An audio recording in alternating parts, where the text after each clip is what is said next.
Таны хувьд өнгөрсөн 11 дугаар сард Албург аваад ажиллаж байгаа. Ер нь энэ хүрээнд таны ажлаа аваад одоо зорьсон энэ тэргүүний зорилтууд юу байсан бол тэгээд одоогоор ер нь манай эрүүл мэндийн даатгалын сангийн нөхцөл байдлыг ямар байна гэж та тодорхойлох вэ? Тэгэхээр эрүүл мэндийн даатгалын шинжилгээний зорилго нь бол өөрөө иргэн даатгуулагчид шаардлагатай үед нь эрүүл мэндийн чанартай тусламж үйлчлэгийг үзүүлэх одоо нөхцөлийг бүрдүүлэх юм үндсэн зорилготой. Тэгэхээр эрүүл мэндийн даатгал гэдэг нь манай өөрөө за хүртээмжтэй болохын тулд газар зүйн байршлын хувьд иргэндээ одоо тухайн тусламж үйлчлэгийг авах болцоог бүрдүүлэх ёстой. Мөн одоо иргэний одоо шаардлагатай хэрэгцээтэй тусламж үйлчлэгийг иргэнд үзүүлдэг даатгалд одоо хамрагдсан байхыг бол бүрдүүлэх ёстой. За 3 дугаар тухайн тусламж үйлчлэгийг иргэн одоо аваад бас мэдээж санхүүгийн эрсдэлд орохгүй байх энэ нөхцөлийг бол бүрдүүлэхийг бол зорих ёстой. Тэгэхээр намайг ажил авснаас хойш бол мэдээж эрүүл мэндийн даатгалын сан дээр бол одоо үүссэн хуримтлагдсан асуудлууд байсан. Энэ болгон дээр бол тодорхой бас төлөвлөгөө гаргаад шинжилгээ арга хэмжээнүүдийг бол төлөвлөлөөд ажиллаж байгаа.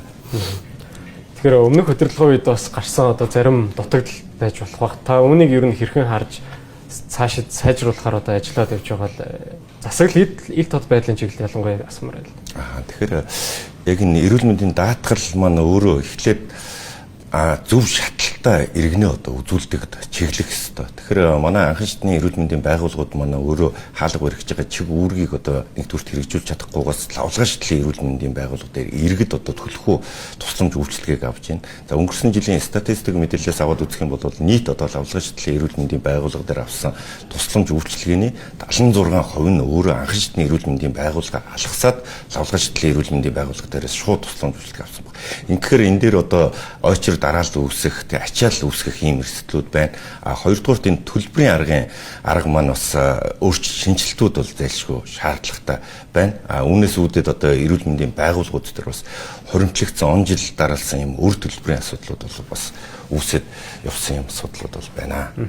Тэгэхээр яг өр төлбөрийн асуудлыг ярихаас өмнө эрүүл мэндийн шинэ одоо эрүүл мэндийн сайдд болсон байгаа. Тэгээд та сая бас шинжилт реформын ажлуудыг хийгээд явж байгаа гэж ярьж байна. Тэгэхээр эндээс яг хамгийн онцлог энэ тэргүүний одоо өөрчлөлт одоо юу байна? Яг даатгуулагч иргэд одоо энэ онд ч юм уу ойрын ирээдүйд ер нь ямар одоо үр дүн хүлээж болох вэ?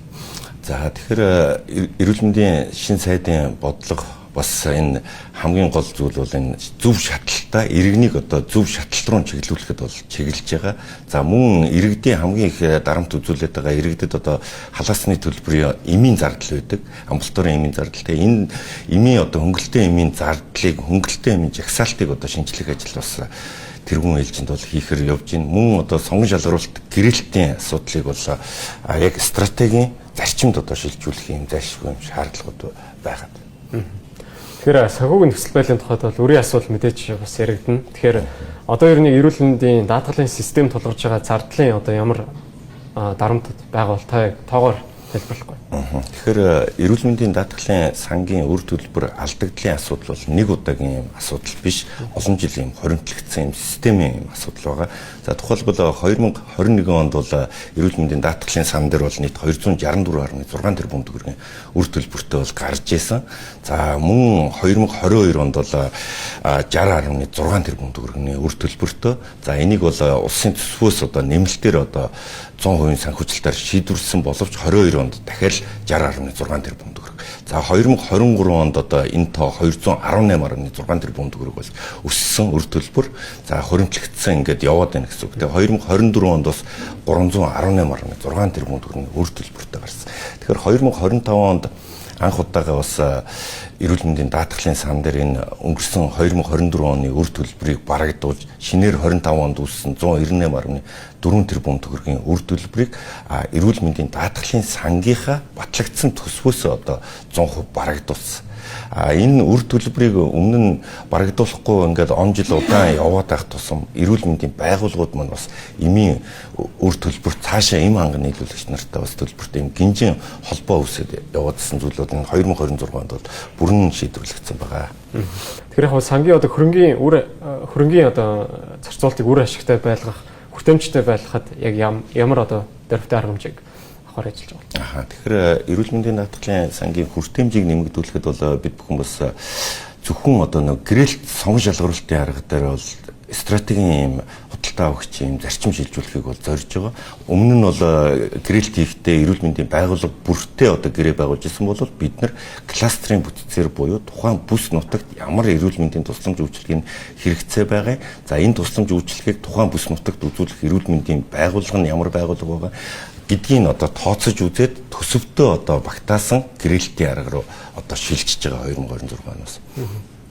Яг олон улсын сайн жишгээс харахад Герман, Бүгд найрамдах Солонгосын хувьд ялангуяа одоо эмнэлгүүдэд илүү хэр их үйлчилгээ хамаар үзүүлж байгаагаас нь бус илүү одоо чанартай үр дүнтэй үйлчилгээнд нь толгуурлаад энэ төлбөрийг олгоод явдаг ийм бас жишг байна. Ер нь та бүхний хувьд бас олон улсад урд төрш хятад улсын хувьд ч гэсэн бас хамгийн том одоо энэ олон одоо даатгагчтай юм үйл ажиллагаа үүдэг санагдав. Тэгэхээр олон улсын сайн туршлагуудаас одоо юуг нь судлаад бас нэвтрүүлэх боломжтой гэж харсан. Тийм. Тэгэхээр эрүүл мэндийн даатгалын санхүүжилтийг бол олон улсад бол үндсэндээ нэг 3 юм загвар байгаад байгаа. За нэгдүгээрт бол татвар суурилсан загвар гэдэг. За энэ нь одоо Их Британий улс болон Скандинавын улсуудад байдаг. Эрүүл мэндийн тусламж үйлчилгээг нь төрөөс хариуцаад иргэдээс одоо бага төлбөр авдаг ийм загвар. За нөгөө загвар нь болохоор одоо таны сая дурддаг Герман, Япон, Солонгос те Франц эднэрт байгаа одоо нийгмийн даатгалын санхүүжилтийн загвар байгаа. Тэгэхээр энэ загвар бол илүү одоо нөгөө иргэнээсээ шимтгэлийн авж байгаа шимтгэлээсээ хамаарч одоо эрүүл мэндийн даатгалын багцаа тодорхойлдог гэсэн үг. За Монгол Улсын хувьд бол яг энэ хоёр системийн бас нэг талаасаа юм холимог юм систем бол санхүүжилтийн системийг бол хэрэглээ явуулдаг. За нэг талаасаа эрүүл мэндийн одоо яг иргэдээс авч байгаа шимтгэлийн хувьд одоо за ажил олгогч иргэдийн хөдөлмөр эрхлэгчдийн хувьд бол одоо хөдөлмөрийн өсний хэмжээнээс нь 4%-аар тооцдог. Бусад харьцангуй бага гэсэн үг. Тэгэхдээ даатгалын багц нь бусад улстай харьцуулахад илүү өргөн. Нөгөө талдаа нөгөө Герман улс гэхэд шимтгэлийн хураамж нь одоо 15%-тай байдаг. За Франц гэхэд 13%-тай, Япон гэхэд 12%-тай, Солонгос гэхэд 7%-тай байдаг. За тэгвэл энэ илүү их хяналтны механизм бүрдсэн юм улсууд энэ. Тэгэхээр эрүүл мэндийн даатгалын самд одоо ер нь Монгол улсын нийт иргэд хүн амын одоо хэдэн хувь хамрагдсан байт юм бол тэгээд үүнээс гадна сая ойлоос олон улсын сайн туршлагууд гээд ярьсан. Тэгэхээр шимтгэлч гэдэг юм уу төсөв бүрдүүлэлт дээр ер нь ямар одоо өөрчлөлт хэрэгтэй гэж харсан бэ? За тэгэхээр эрүүл мэндийн даатгалын санд одоо хамралтын хувьд аваад үзэх юм бол нийт иргэдийн 93-аас 95% нь одоо хамрагдсан. Бусад улстай харьцуулах юм бол харьцангуй юм өндөр юм хамрагдaltaй улсын нэг.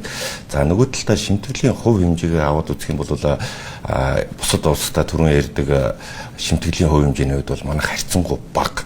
Гэсэн хэдий ч одоо нөгөө даатгалын багцад хамаарах тусламж үйлчилгээ нь харьцангуй юм өндөр юм улсуудын тоонд бол орж явдаг. Тэгэхээр энэ эрүүл мэндийн даатгалын сангийн орлогын их үүсвэрийн одоо доктортой их үүсвэрийг бүрдүүлэх шимтгэлийн одоо зохистой хэмжээнд одоо шимтгэлийг бас тогтоохгүй болвол хичнээн одоо жил бүр одоо эрүүл мэндийн тусламж үйлчилгээний цар хүрээ нэмэгдэж байна, насжилт нэмэгдэж байна, архаг өвчлөл нэмэгдэж байна. Үүнтэй холбогдвол шимтгэлийн хувь хэмжээгээ бид нар зөв тогтоохгүй бол 2027 онд 2007 онд одоо шимтгэлийн хувь хэмжээ 6% байсан. За үүнийг 4% болгож бууруулснаас хойш өнөөдөр одоо 20 жилийн хугацаанд 4% шимтгэлийн хувь хэмжээг одоо өөрчлөгдөг байна. Тэгэхээр та яг энэ дээр ямар шийдэл санал болгож байгаа? Ямар одоо энэ реформыг хийхэд тулгамдах ямар эрсдлүүдийг харсан бол? Тэгэхээр төр хариуцах тусламж үйлчилгээг нь төр хариуцах иргэдийн шимтгэл бол нийт одоо 2.2 сая иргэд 5 бүлгийн 2.2 сая иргэд байдаг. 0-18 насны хүүхэд тэтгэврээс өөр орлогогүй иргэд, хугацаа цэргийн албан хаагч, нийгмийн одоо яг дэмжлэг тусалцаа зайлшгүй шаардлагатай иргэд гээд одоо энэ 5 бүлэг иргэдийг бол төр хариуцдаг. Сар болгон одоо 15,800 төгрөгөөр тооцож одоо шимтгэлийг одоо төлдөг. За буцаагаад эрүүл мэндийн даатгалын сангаас одоо зарцуулж байгаа зарцуулт нь өөрөө 70% нь эдгээр иргэдэд одоо ингээд зарцуулагдаж идэг. Тэгэхээр энэ шимтгэлийн хэмжээг одоо зохистой хэмжээнд өөрчлөхгүй болвол төр даах тусламж үйлчилгээг бас оновчтой болгохгүй болвол илүү их тусламж үйлчилгээг даагаад явах юм бол цаашдаа эрүүл мэндийн даатгалын санд одоо мэдээж тэнцэл алдагдах юм эрсдэл байгаа. Тэгэхээр мөн одоо доктортой их үүсвэр буюу одоо энэ ашиг малтмлын нөөц ашигласны төлбөр ч гэдэг юм уу эсвэл одоо архины онцгой албан татврын одоо тодорхой хувийг бас эрүүл мэндийн даатгалын сандаа одоо төвлөрүүлдэг ийм улсуудын бас жишг байдаг. Тэгэхээр энэ болгоныг их усүрийг бол зохистой төвшөнд нь бол оруулж ирэх ёстой л гэж харж байгаа. Тэгэхээр өнөөдөр урилга авч бидэнд ярьсан юм шиг баярлалаа. За баярлалаа.